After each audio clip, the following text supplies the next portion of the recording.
Hello बच्चों, question is if alpha equal to 3 sine inverse 6/11 and beta is 3 cos inverse 4/9 where the inverse trigonometry function take only the principal values, then the correct options is or are. So we have the four values, four options. Now start करते हैं solution. तो देखो यहाँ पर क्या दिया हुआ है कि अल्फा जो है वो इक्वल टू दिया हुआ है साइन इनवर्स 6/11 के इक्वल है ना। तो हमें अब देखो, अब साइन इनवर्स 6/11 जो होता है वो कोई पर्टिकुलर कोई एंगल तो मिलेगा नहीं। तो ये बोल सकते हैं कि जो 6/11 होगा वो अप्रोक्स 5 से तो बड़ा ही होगा, 0.5 से बड़ा होगा, यानी कि ये वैल्यू हमेशा हाफ से तो ग्रेटर ही होगी। और साइन इनवर्स इंक्रीजिंग फंक्शन है तो हम बोल सकते हैं sign inverse 6/11 is greater then sine inverse 1/2 ही होगा। तो यानी कि साइन इनवर्स 6/11 जो है वो π/3 से तो बड़ा ही होगा। सो नॉट π/3, π/6, π/6 से तो बड़ा ही होगा, है ना। ये तो क्लियर बात है कि साइन इनवर्स 6/11, तो यानी कि अगर मैं 3 से मल्टीप्लाई कर लूँ तो 3 टाइम ऑफ साइन इनवर्स 6/11 जो है वो π/2 से बड़ा होगा। तो ये वैल्यू है, ये टर्म है अल्फा, तो अल्फा ग्रेटर देन π/2 है। अल्फा π/2 से बड़ा है यानी सेकंड क्वाड्रेंट में, मतलब स्लाइटली ग्रेटर देन π/2। तो सेकंड क्वाड्रेंट में कॉस क्या होता है, नेगेटिव होगा। तो कॉस अल्फा तो जीरो से लेस होगा यानी नेगेटिव होगा, यानी ऑप्शन डी तो सही है।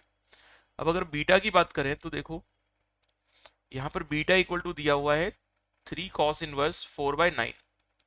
अब 4/9 भी देखो पर्टिकुलर कोई वैल्यू तो हमें पता नहीं होती, मतलब कोई पर्टिकुलर एंगल तो देगा नहीं है।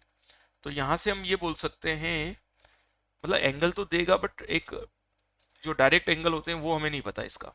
4/9 जो है वो अप्रोक्स 4 पॉइंट समथिंग है, यानी कि ये जो वैल्यू है वो 1/2 से तो छोटा है, ये कंफर्म बात है।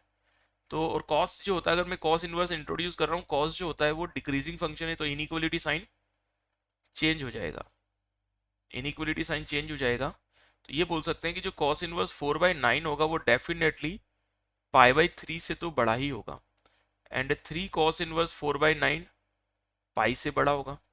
यानी ये बोल सकते हैं कि जो बीटा है वो पाई से बड़ा है। तो बीटा अगर पाई से बड़ा है तो थर्ड क्वाड्रेंट है, और थर्ड क्वाड्रेंट में आएगा मतलब स्लाइटली ग्रेटर देन पाई है, और अल्फा भी हमारे पास π/2 से बड़ा है।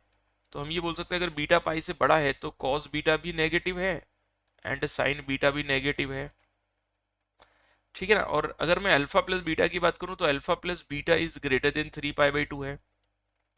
तो 3π/2 से स्लाइटली बड़ा यानी फोर्थ क्वाड्रेंट है, फोर्थ क्वाड्रेंट है तो cos alpha plus beta fourth quadrant में पॉजिटिव होगा, ग्रेटर देन 0। तो हमने देखा कि sine beta negative, cos beta is positive, नहीं नहीं नहीं, कॉस बीटा तो नेगेटिव है, तो बिकॉज थर्ड क्वाड्रेंट है नहीं, तो ए तो रॉन्ग हो जाएगा और C correct, C is the correct option.